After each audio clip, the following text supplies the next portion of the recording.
Salam, selamat sore pada saudara-saudaraku yang seiman. Kita bersua kembali di dalam acara perenungan pelajaran sekolah sahabat kita hari ini yang berjudul Masalah dengan Penyembahan Berhala. Terdapat di dalam Yesaya pasal 40 ayat 18 sampai dengan 20.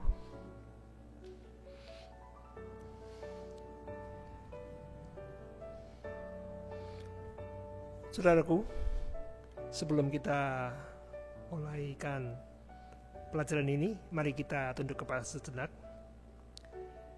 Bapa kami dalam kerajaan sorga, kami panjatkan syukur dan terima kasih untuk segala berkat penyertaan Tuhan dalam kehidupan kami, sehingga pada sore hari ini kami boleh bersama-sama meluangkan waktu untuk merenungkan firman Tuhan melalui pelajaran sekolah sahabat kami saat ini. Roh suci Tuhan boleh mengurapi hati pikiran kami, sehingga kami boleh mengerti rencana kehendak Tuhan dalam kehidupan kami. Mohon ampun dosa kami yang besar. Dalam nama Tuhan Yesus kami berdoa dan mengucap syukur. Amin. Masalah dengan penyembahan berhala. Siapa yang patut kita sembah?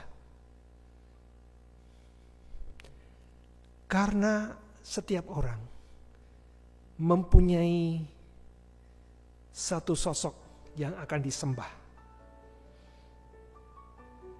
Di dalam Kejadian 1 ayat 1 mengatakan, pada mulanya Allah menciptakan langit dan bumi.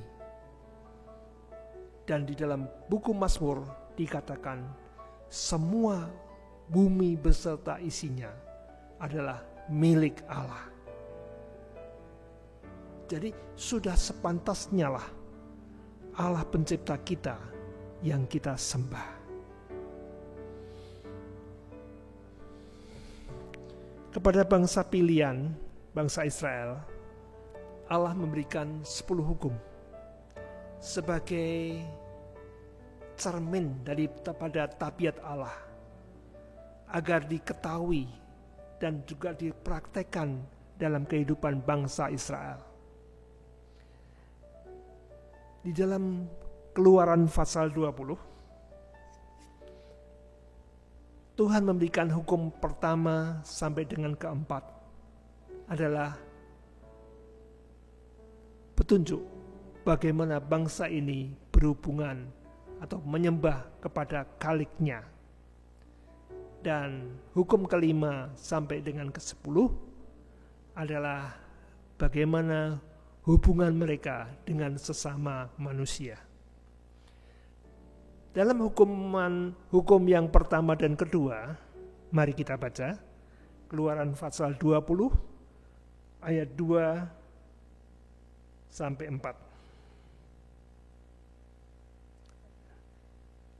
Akulah Tuhan Allahmu yang membawa engkau keluar dari tanah Mesir, dari tempat perbudakan.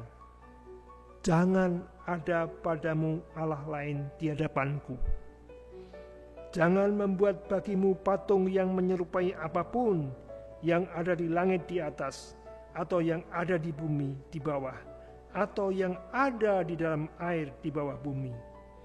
Jangan sujud menyembah kepadanya atau beribadah kepadanya, sebab aku, Tuhan Allahmu, adalah Allah yang cemburu, yang membalaskan kesalahan bapa kepada anak-anaknya, kepada keturunan yang ketiga dan keempat dari orang-orang yang membenci aku.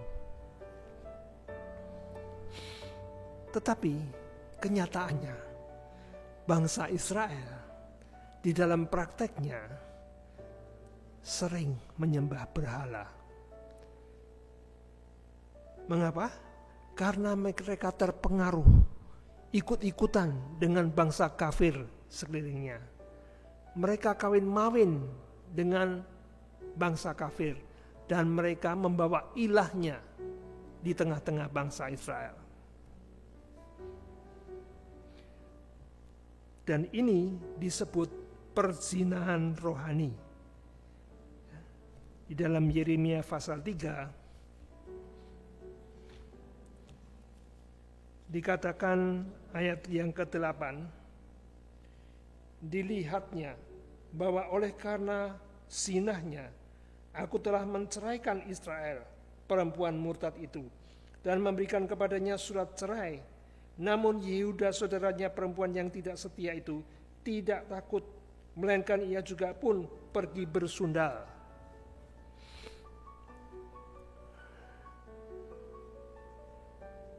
Apa sebenarnya untungnya menyembah berhala?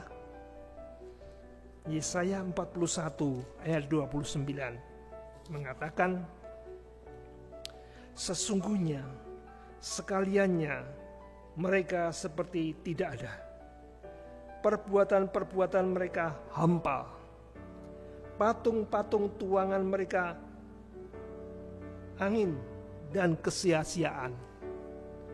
Sebenarnya berhala itu sia-sia. Dikatakan seperti angin yang lewat langsung pergi seperti angin. Ya. Nah,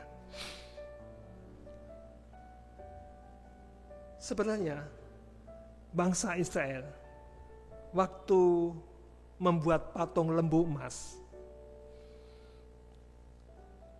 sebenarnya mereka tidak menyembah lembu, tidak menyembah patung.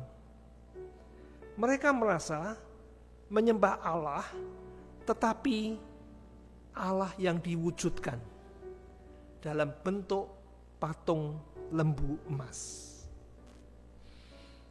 Mereka senang melihat Allah yang bisa kelihatan. Padahal tidak ada yang bisa mengukur Allah itu. Tidak ada yang bisa menggambarkan Allah itu seperti apa. Begitu juga bagi para penyembah berhala. Menyembah Allah dalam bentuk wujud benda. Ada yang menyembah patung, ada yang menyembah pohon, ada yang menyembah batu, dan lain sebagainya. Saudara, iblis bermain di situ. Jadi terhadap mereka yang menyembah berhala kepada patung, batu, pohon dan sebagainya, iblis bermain bisa mengabulkan apa yang diminta oleh orang yang menyembah ini. Dan mereka makin percaya. Celakanya ada orang Kristen yang tetap ke gereja, tapi juga ke dukun, ke orang pinter, dan ke pesugihan, dan lain sebagainya. Itulah perzinahan rohani. Ya. Keluaran 20 ayat 5 tadi mengatakan, sebab aku Tuhan Allahmu adalah Allah yang cemburu.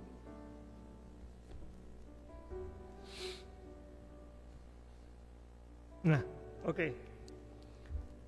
Kita, saudara dan saya, tidak punya patung, kita tidak ke dukun, kita tidak ke tempat orang pintar dan sebagainya. Namun tahukah saudara, secara tidak sadar, ada berhala dalam hidup kita yang kita sebut berhala modern. Apakah itu? Tulisan yang diinspirasikan mengatakan, apapun yang dapat mengurangi kasih kita kepada Tuhan atau yang mengganggu pelayanan kita kepada Tuhan sudah menjadi berhala. Apakah itu? Uang, harta, kekayaan. Saudara kerja keras, cari uang. Tidak ada salahnya selama kita mencari uang dengan benar, tidak melanggar hukum. Tetapi kalau kita mempunyai anggapan bahwa uang adalah segala-galanya, dan memang dengan uang kita bisa mencapai apa yang kita inginkan. Perkara yang sulit bisa mudah dengan uang. Kemudian kita menganggap uanglah yang paling penting dalam hidup ini. Itu sudah menjadi berhala. Harta kekayaan yang kita peroleh mungkin dengan kerja keras. Kita lupa bahwa saudara-saudara kita yang kekurangan membutuhkan, sehingga kita tidak membuka mata kepada kebutuhan mereka. Ini adalah hartaku, usahaku, itu sudah menjadi berhala. Bisa-bisa hawa nafsu, ya. Membiarkan nafsu menguasai diri kita dan menurutinya. Apakah itu seks? Apakah itu nafsu marah? Nafsu iri, dendam dan sebagainya? Dan kita turuti kemauan nafsu itu. Sedang kita tahu apa yang diajarkan Tuhan, itu sudah menjadi berhala. Hobi, kesenangan bisa juga menjadi berhala. Kita mencintai benda, mungkin mobil kita, mungkin rumah kita, ya, mungkin binatang piaraan kita, mungkin juga gawai atau HP kita. Semua yang menyita dari perhatian kita yang terutama kepada Tuhan sudah menjadi berhala. Karakter dan sifat, membiarkan karakter menuruti pendapat kita dan yang tidak sesuai kepada Tuhan sudah menjadi berhala. Jadi marilah kita lihat, apakah kita sebagai umat Tuhan sudah mengutamakan Tuhan di atas segala-galanya. Sekali lagi, tulisan yang diinspirasikan menulis, barang apapun yang kita cintai, kalau cenderung kepada pengurangan kasih kita kepada Tuhan atau menghalangi perbaktian atau pelayanan kita yang patut diberikan kepada Tuhan, itu sudah menjadi berhala. Kiranya renungan yang singkat ini kita boleh mengintrospeksi diri kita dan menghindari berhala-berhala modern dalam hidup kita. Tuhan memberkati.